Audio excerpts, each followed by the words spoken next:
Hello friends, welcome back to my channel Mukesh English. Dear friends, in this video I'm going to summarize a very famous story, The Telltale Heart by the famous writer Edgar Allan Poe. So to begin with, let's know about the author.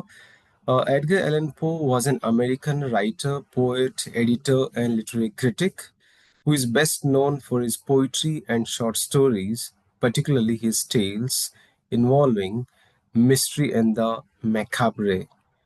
About the story, The Telltale Heart is a famous psychological short story that explores the disturbed mind of an unnamed narrator who commits a murder and later confesses because of his overwhelming guilt. The story is narrated in the very first person, which allows the readers to experience the narrator's thoughts and emotions directly. The story mainly focuses on the narrator's madness, obsession, careful planning of murder, and eventual confession.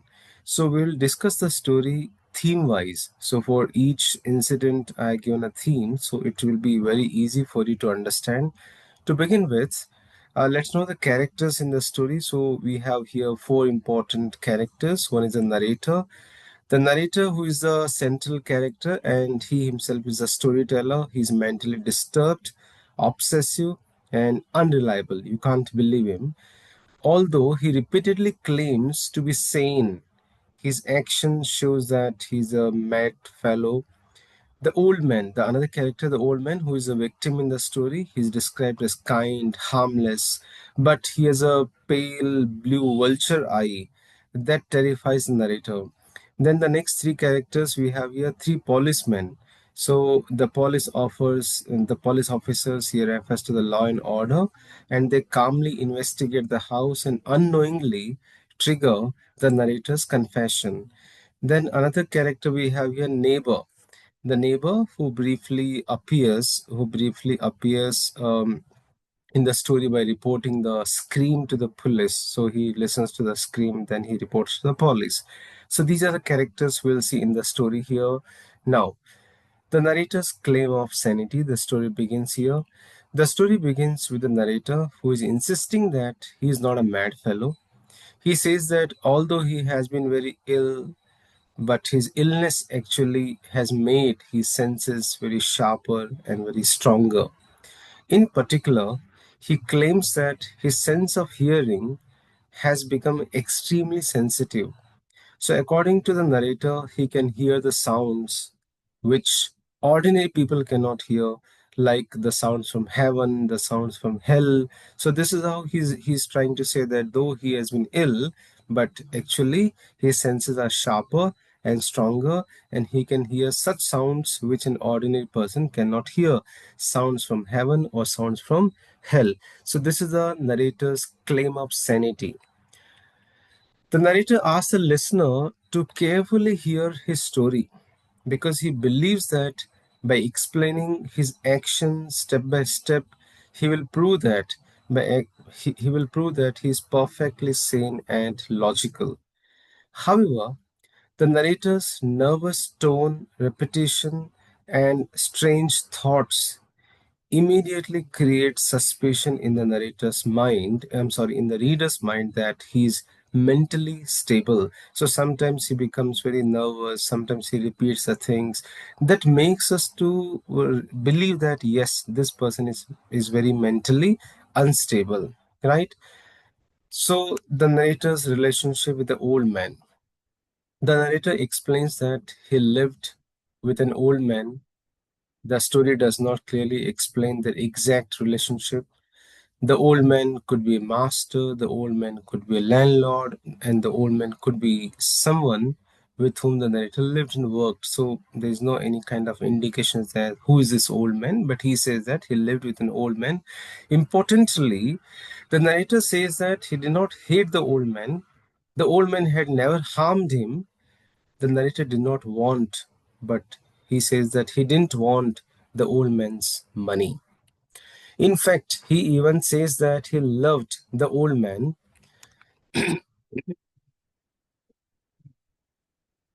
Sorry. In fact, he even says that he loved the old man. However, there was one thing about the old man that terrified him. What terrified the narrator? The old man's eyes, the vulture eye. The narrator describes the eye as resembling a vulture eye. It was pale blue, covered with a strange film. So, whenever the old man looked at him within that eye, the narrator felt a cold shiver running through his body, some sort of sensation in his body. His blood seemed to freeze with fear and horror whenever the old man looked at the narrator with that vulture kind of eye. So, he used to get afraid.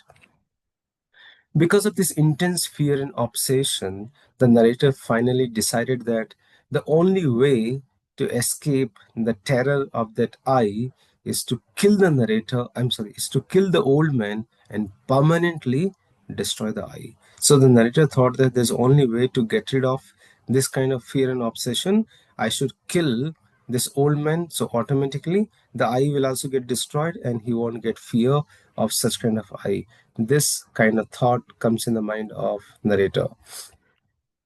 The careful planning. Now the narrator plans to kill the old man.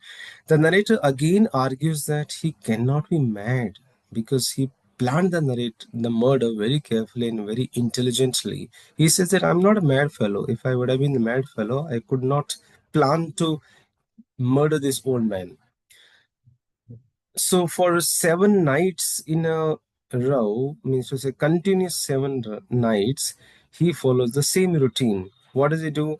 Every night at exactly midnight, he slowly opens the old man's bedroom door. His movements are extremely slow and cautious. He explains, he says that he opens the door so slowly that even the hands of a clock move faster than his hand, right?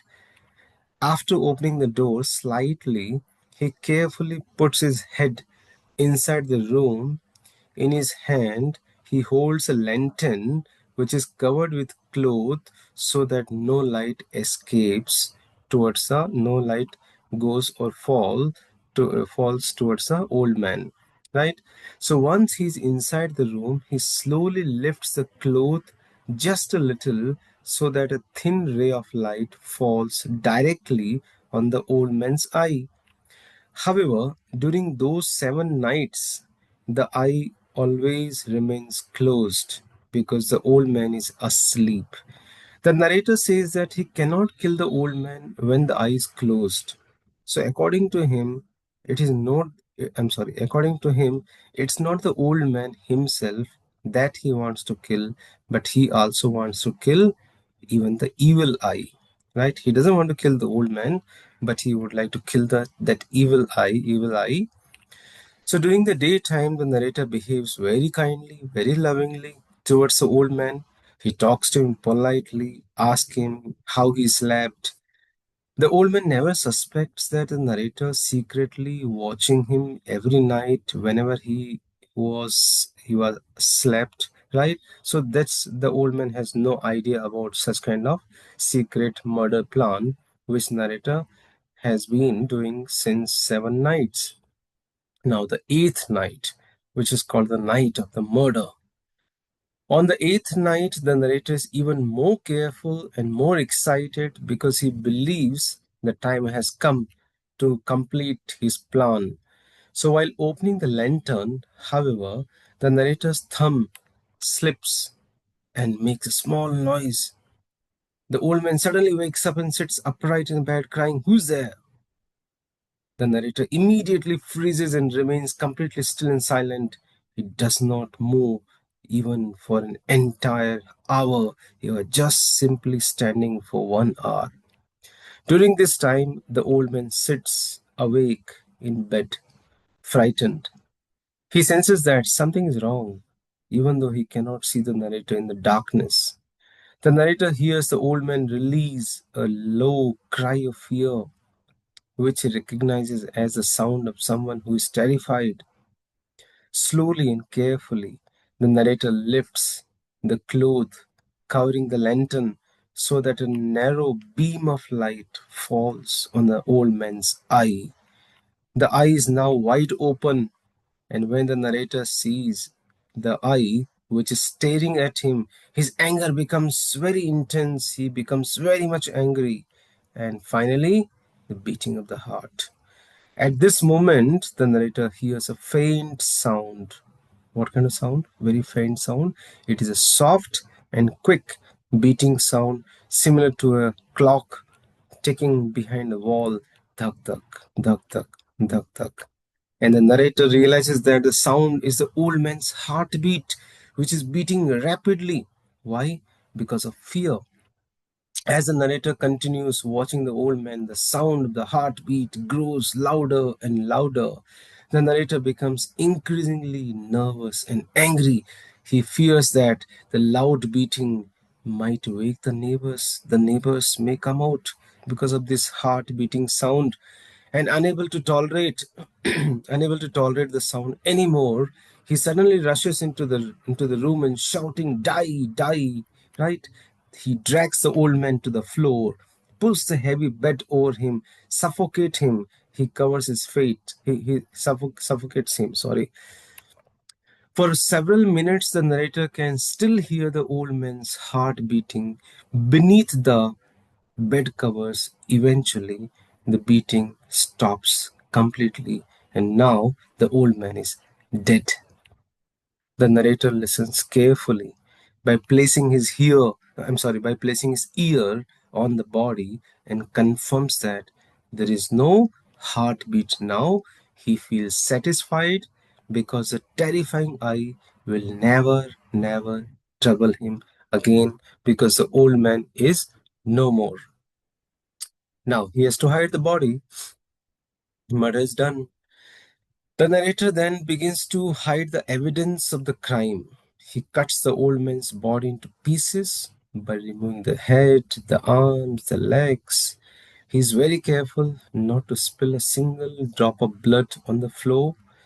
Next, he removes three wooden boards from the floor of the bedroom. Underneath these boards, he hides all the pieces of the body. After placing the body parts there, he carefully replaces the boards so perfectly that no one could notice that the floor had been disturbed, or maybe they have damaged the floor and again stable it. He feels extremely proud of his cleverness, and now the police arrives. Just after finishing his work, the narrator hears a knock at the door, and it's now 4 a.m., 4 o'clock in the morning, and the sky is still dark. Three police officers are standing outside. A neighbor had heard the old man's cry during the murder, and he had informed the police. The narrator confidently invites the policeman inside. He says, "Please come." He explains calmly that the scream was his own, which was caused by a bad dream. He says that I screamed because I saw a bad dream. That's the reason that the neighbor could hear that scream. He also tells them that the old man has gone away to visit a friend in the countryside. Yes, he says that the old man has gone out of station to meet one of his friends. The policemen search the house thoroughly, but they find nothing suspicious. Finally, the narrator takes them into the old man's bedroom, where the body is hidden beneath the floorboards, right? Feeling completely confident, the narrator places the chairs in the room and invites the officers to sit and talk. And you can see the images. Where are they seated? They are seated on the dead body, which is covered by the plywoods. He even places his own chair directly above the hidden body. And finally, what happens here? At first, the narrator feels calm and proud. However, after some time, he begins to hear strange ringing sound in his ears. Gradually, the sounds becomes more clearer. What kind of sound? Soon he realizes that it is the same soft beating sound he had heard earlier, and it sounds like a clock ticking through a wall. and the narrator becomes increasingly anxious, very angry, very much upset as the sound grows louder and louder, and he believes that the policeman must also hear the sound. However, they continue talking and smiling very calmly. They are unable to hear the sound, but the narrator is able to hear the sound. The narrator begins to think that the officers know about the murder and are pretending not to hear the sound in order to mock him. So he thinks that I think these officers they know that the murder has happened and simply they are smiling just to pretending that as there is no such sound. The sound becomes unbearable. The narrator extremely gets agitated, gone mad, right? And he walks around the room, he talks loudly, he drags his chair across the floor to create noise and cover the terrible sound. Simply start dragging the chair so that he makes extra sound so that the beating sound cannot be heard by the policeman. But the beating continues to grow louder and louder, louder and louder. And finally, what happens? Finally, the narrator cannot tolerate this psychological torture anymore, and he's so overwhelmed by the guilt and the terror, and he starts shouting, "Yes, yes, I killed him. Pull up the boats. You will see the dead body here." He confesses the crime, reveals the location of the hidden body. He also screams desperately, asking why the old man's heart will not stop beating, why it is not stopping to get beaten. I mean to say, why it is not stopping, the beating is not stopping. At this moment, the reader, we understand that the sound is probably not real, but a product of the narrator's guilty conscience and madness. So let's conclude the story. Hence, we can say that the Telltale Heart is a powerful psychological story about obsession, guilt, and the human conscience. Although the narrator carefully plans and commits the perfect crime, but his own guilty mind betrays him. In the end of the story, the imagined beating of the old man's heart forces him to confess this terrible work which he had done it. So this is how I have brought to you the very simple explanation of the story Tell Heart, and hope you have liked this video. Click on the like button, share the video, and subscribe the channel if you have not yet done it. Right. So for more videos, stay in tune with Mukesh English. Thank you so much.